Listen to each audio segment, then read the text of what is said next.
For over 2,000 years, the most famous woman in history has been missing. Cleopatra ruled an empire, shaped Rome itself, yet no one knows where her body rests. Tonight, let's slowly uncover the mystery of Cleopatra's lost tomb. The missing tomb of Cleopatra, the most famous queen of the ancient world, ruled Egypt, terrified Rome, broke multiple empires emotionally, and somehow misplaced her own grave. So, before you get comfortable, take a moment, like the video and subscribe, but only if you genuinely enjoy what I do here. And let me know in the comments where you're tuning in from and what time it is for you. It's always fascinating to see who's joining us from around the world. When Cleopatra died, she did not exit history politely. There was no gentle fade out, no quiet retirement into the afterlife, no thank you all for coming moment. Cleopatra did not do subtle. She did dramatic, carefully planned dramatic, the kind of dramatic that lingers for over 2,000 years and still refuses to provide directions. This was the last pharaoh of Egypt, a woman who ruled one of the wealthiest kingdoms on earth, spoke several languages fluently, and managed to negotiate with Rome while simultaneously being underestimated by it. Cleopatra understood power, the way most people understand rent, constantly, anxiously, and with deep strategic awareness. She also understood legacy, which is why the idea of her having a casual, poorly planned burial is almost insulting. Ancient Egypt treated tombs like eternity projects. Pharaohs didn't just get buried, they launched branding campaigns. Tombs were designed to scream, I was important, I'm still important, and you will remember me forever. Cleopatra grew up surrounded by this mindset. She knew exactly how burial worked. She knew it mattered, and she absolutely would not have left it to chance, fate, or a stressed out priest with a clipboard, which makes the situation deeply awkward. We know where minor nobles were buried. We know the resting places of officials whose greatest achievement was owned a vineyard or once annoyed the tax office. We even know where some fairly forgettable rulers ended up. But Cleopatra, arguably the most famous woman of the ancient world, has no confirmed tomb. None. No signposts, no helpful "you are here" marker. This isn't mysterious in a fun, whimsical way. This is suspicious. Cleopatra curated her image relentlessly. She aligned herself with ISIS. She staged her appearances. She controlled how she was seen, spoken about, and remembered. Even her death was orchestrated to deny Rome a public victory parade. This was not someone who said, just bury me wherever there's space. If anything, her tomb should have been impossible to miss. Lavish, symbolic, loud, in the way stone monuments are loud. A final reminder that she ruled Egypt on her own terms. And yet, instead of a monument, we have absence. No tomb, no body, no closure. Which suggests one of two things. Either someone worked very hard to erase her final resting place, or Cleopatra, true to form, planned one last disappearance and nailed it. If Cleopatra did one thing consistently throughout her life, it was control the narrative. She did not simply exist, she curated. She understood that power wasn't just armies and gold, it was how stories were told, who told them, and whether you let your enemies hold the microphone. So when the end came, Cleopatra treated death not as a defeat, but as her final public appearance. According to ancient sources, her death was deliberate, controlled, and extremely inconvenient for Rome. Octavian wanted her alive, preferably humiliated, paraded through the streets, and added to his victory resume. Cleopatra responded by doing the one thing Rome couldn't undo, dying on her own terms, which, frankly, is a bold move when your opponent controls half the known world. This matters, because people who stage their deaths carefully tend to stage everything else carefully too. Cleopatra didn't panic. She didn't flee. She didn't beg. Ancient writers describe her arranging her final moments with the same calm precision she used for political negotiations. There were costumes. There were rituals. There were attendants. This wasn't chaos. It was choreography. And if death itself was planned like a performance, then the burial was not going to be an afterthought. No one who micromanages their own exit says, hey, figure out the tomb later. Cleopatra knew the symbolic weight of funerary rituals in Egypt. She knew how bodies, tombs, and placement shaped memory. She also knew that once she was gone, Rome would rewrite her story however it pleased. So she planned ahead. Sources tell us she prepared a tomb before her death. Not hurriedly, not in desperation, but deliberately. A structure designed to hold both her and Mark Antony together, which from Rome's public relations point of view was deeply annoying. A shared tomb meant shared legacy. It turned a Roman victory into a tragic romance instead of a clean political win. in. Cleopatra was very good at that sort of thing. She also understood something Rome hated. Symbols outlive mummies. A tomb could become a pilgrimage site. A monument could inspire loyalty long after a queen was gone, and Cleopatra had no intention of letting Rome control her image in death any more than she had in life. So, when she died, she didn't vanish randomly. She exited with intent, with planning, with a final act of defiance wrapped in ritual. Which brings us to the uncomfortable realization that follows naturally from all of this. If Cleopatra's death was staged with care, then her missing tomb was not an accident. It was part of the performance. Ancient sources agree on one detail that would have made Rome sigh deeply and rub its temples. Cleopatra was buried with Mark Antony, not nearby, not in neighboring plots like polite exes. Together, side by side, eternally linked, which, from Rome's public relations point of view, was an absolute disaster. Rome wanted a clean ending, a decisive victory. Antony as a failed general, Cleopatra as a dangerous foreign queen who lost. What they got instead was a tragic romance that refused to stay quiet. A shared burial meant their story didn't end with defeat. It ended with loyalty, drama, and the kind of emotional symbolism Romans pretended not to understand, while simultaneously understanding it. This wasn't just personal, it was political. A joint tomb would turn two defeated enemies into a legend. It would invite sympathy. It would encourage locals to remember Cleopatra not as Rome's trophy, but as Egypt's queen who chose love and dignity over humiliation. For an empire that thrived on controlling narratives, this was deeply inconvenient, and Cleopatra knew it. She understood that burial arrangements is louder than victory speeches. Kings and queens are remembered not just by how they ruled, but by where they rest. A joint tomb tells a story without words. It says, "We stood together. We chose each other. You did not break us." Rome could conquer territory, but symbolism, that was harder to occupy. Ancient writers even mention that the tomb was sealed quickly after their deaths, which is interesting, because sealing a tomb quickly usually means one of two things: urgency or secrecy. Either Rome wanted the story contained immediately, or Cleopatra had already ensured that the site would not remain accessible for long. There is also the uncomfortable possibility that a shared tomb made it harder to erase just one of them.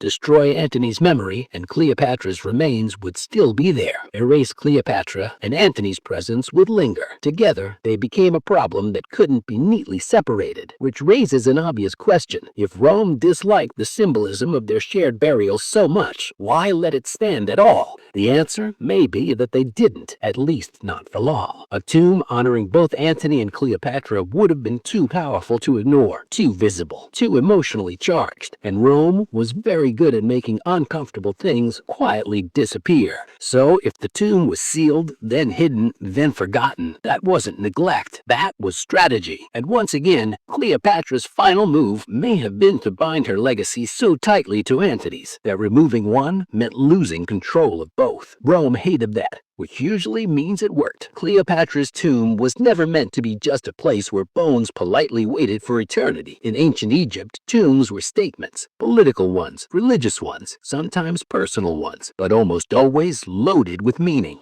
And if there's one thing Cleopatra never did, it was underestimate the power of symbolism carved in stone. This was a woman who aligned herself with Isis, not metaphorically, not casually, but publicly and deliberately. Cleopatra presented herself as the living embodiment of the goddess, a ruler chosen by divine order, not Roman convenience. That alone tells us something important. Her tomb was almost certainly designed to reflect that identity. This wouldn't have been a quiet underground box with a name scratched on the wall. It would have been theatrical, sacred, impossible to ignore. Ancient accounts suggest the tomb was filled with treasure, gold, silver, ritual objects, and offerings meant to secure divine favor in the afterlife. That's normal for royalty. What's not normal is how politically explosive that would have been after Rome's conquest. A lavish tomb honoring Cleopatra would effectively say, she ruled here, she mattered. Rome did not erase her. And Rome had very strong feelings about being told no. This is where the danger comes in. A tomb like that wouldn't just attract mourners. Harbors sank, palaces cracked and vanished beneath rising water. What had once been the glittering heart of Cleopatra's power slowly turned into a layered mess of ruins, sand, and seawater, which is extremely inconvenient for archaeologists, but very on brand for ancient cities. Large sections of Cleopatra's Alexandria now lie underwater. Royal quarters, temples, and harbor structures have been found submerged just off the coast. Columns rest on the seabed like tired tourists. Statues stare blankly through centuries of algae. It's less lost city and more history trapped and fell into the ocean. If Cleopatra's tomb was located near the royal district, and it almost certainly was, then there's a very real chance it didn't just vanish politically, it vanished physically, buried under collapsed buildings, covered by sediment, or resting quietly beneath the Mediterranean, watching fish go about their business with no appreciation for symbolism. And here's the frustrating part. Underwater archaeology is slow, expensive, and deeply allergic to certainty. You don't dig, you probe, you map, you squint at sonar images and argue over whether that shape is a wall, a rock, or wishful thinking. Every discovery raises 10 new questions and answers none of them confidently. Meanwhile, modern Alexandria sits directly on top of ancient Alexandria. People live there, work there, drive there, drink coffee there. You cannot simply excavate an entire modern city because you have a hunch about a missing queen. History, tragically, must coexist with zoning laws. So Cleopatra's tomb may be hidden beneath layers of catastrophe, natural and human, not destroyed, not looted, just covered, like a priceless object shoved into the back of a drawer during a move and forgotten for 2,000 years. Rome may have erased her memory on paper, nature may have erased her city in stone and water, and between the two, Cleopatra's tomb slipped into the perfect hiding place. Not myth, not ruin, but geography, which raises a sobering possibility. We may already be walking above it, or sailing over it, or parking on it. History has a sense of humor like that. At some point, historians stopped asking, "Where is Cleopatra's tomb?" and started asking a much more unsettling question. Is it underwater? Hey, so tonight we're going to talk about what happened after the Black Death ended. And trust me, this isn't your typical history lesson. We're talking about one of the most dramatic transformations in human history, when Europe literally had to rebuild itself from the ground up. Oh, and if you're enjoying these stories, I'd really appreciate a like or subscribe. Super curious where you're all listening from, so drop a comment with your location and what time it is there. Always blows my mind how people are falling asleep to this all over the world. All right, find that cozy spot, take a nice slow breath, and just let your body sink into whatever you're lying on. We're heading back to 1453, and trust me, you're going to be real grateful for that mattress by the time we're done. So, congratulations, you just woke up in England, 35 years after the Black Death swept through Europe like nothing anyone had ever seen before. The good news? You survived. The bad news? Well, let's just say the world you knew is gone. You open your eyes, and the first thing that hits you isn't what you see, it's what you don't hear. No morning bustle from the village square, no children playing in the streets, no hammering from the blacksmith's shop, just silence, that heavy, unnatural quiet that settles over places where too many people used to live. Your muscles ache as you stretch, that deep tiredness that comes from working harder than your body wants to. But these days, everyone who's left works harder than they should. There's no choice. You roll over, feeling the rough straw mattress beneath you. At least you have a mattress now. Before the plague, serfs like you slept on bare ground, with maybe some rags for warmth. But now, well, when half the population dies suddenly, there's a lot more stuff to go around. Strange how that works, isn't it? You sit up slowly, letting your eyes adjust to the dim light filtering through the one small window. The house itself is bigger than what you grew up in. Used to belong to the miller and his family. All 6 of them died in the space of a week back in 1348. Their bodies were buried in the churchyard, along with so many others. They had to dig mass graves these days. You try not to think about that too much. The floorboards creak under your feet. Actual wooden floors, not just packed dirt. You inherited more than just a house when the plague finished its work. There's a chest in the corner with clothes that actually fit, a proper cooking pot hanging over the fireplace, even a pewter cup, which used to be something only wealthy merchants could afford. Funny thing about catastrophes, they have a way of redistributing wealth, just not in any way you'd ever want. You pull on your tunic, wool instead of the rough hemp you wore before. It's a good feeling, warm against your skin, but there's always that little voice in the back of your head reminding you that this tunic used to belong to someone who died choking on their own blood. You try not to think about that either. Outside, your breath makes little clouds in the morning air. September in England has always been cold, but somehow it feels colder now. Maybe it's just because there are fewer people to warm the world with their presence. Or maybe when you've seen as much death as everyone has, everything feels a little colder. The village of Little Wickham looks like a mouth with half its teeth knocked out. Houses stand empty, their doors hanging open like slack jaws, gardens grown wild, fences falling down. In the distance you can see fields that should be golden with grain, but instead they're brown and barren, no one left to harvest them. Before the plague, this village had maybe 200 people, now maybe 60 on a good day. Your stomach growls, sharp and insistent. That's the thing they don't tell you about surviving disasters. You still get hungry. Life goes on, even when it feels like it shouldn't. You walk toward the village center, past the well where people used to gather and gossip. The wooden bucket hangs there, rope frayed and water level low. Maintenance, is it? Well, everything's about maintenance now. There just aren't enough hands to keep things running the way they used to. The baker's shop is still closed, has been for 3 years now. Thomas, the baker, died along with his wife and 2 sons. His apprentice tried to keep things going for a while, but bread making isn't something you just pick up. The few loaves he managed to make were, let's just say they were dense enough to use as building materials. These days, people bake their own bread, or try to. Turns out a lot of knowledge died with the plague.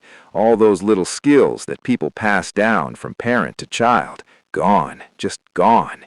You can smell wood smoke drifting from the direction of the manor house, Lord Edmund's place. He survived, though just barely. Lost his wife, his 3 children, most of his household staff. Now it's just him, his remaining steward, and maybe a dozen servants, where there used to be 50. Poor bastard actually has to do some of his own work now. Can you imagine? But here's where things get interesting, and this is the part that would have been unthinkable before the plague.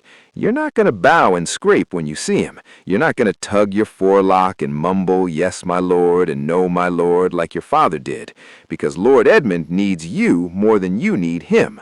See, when half the population dies suddenly, the people who are left become very, very valuable. Supply and demand, medieval style. Your feet crunch on the frost-covered grass as you make your way toward the manor house. Today's the day you're going to ask for more money. 3 months ago, you'd have been whipped for even thinking such a thing. But 3 months ago, Lord Edmund had other options. He doesn't anymore. The manor house looms ahead, stone walls that used to seem so imposing. Now they just look like expensive walls around an increasingly empty house. Most of the windows are shuttered, no point heating rooms nobody uses. You rap on the heavy wooden door, 3 sharp knocks that echo in the morning stillness. Footsteps approach, slow and measured. The steward opens the door. Richard, a man who used to have 3 assistants, now he does everything himself.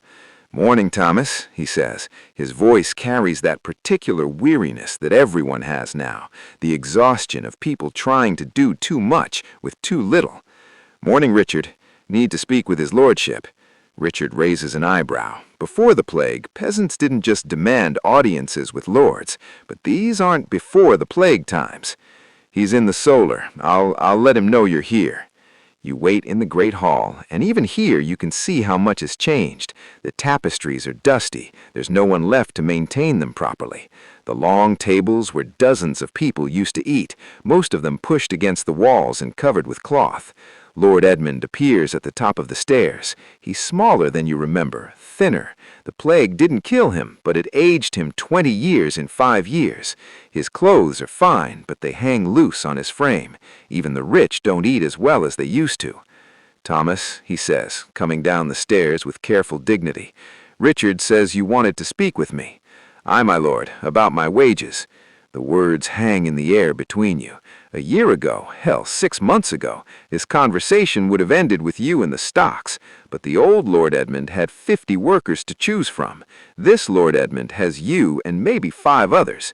He looks out the window at his fields, brown stubble where golden grain should be waving, fields that need to be plowed for winter wheat, work that has to be done and not enough people to do it. 2 shillings and 6 pence, he says, finally, and Sunday afternoons off. You pretend to consider this, though honestly it's more than you hoped for. But you've learned something important in these past few years. When someone needs you more than you need them, you have power. Done.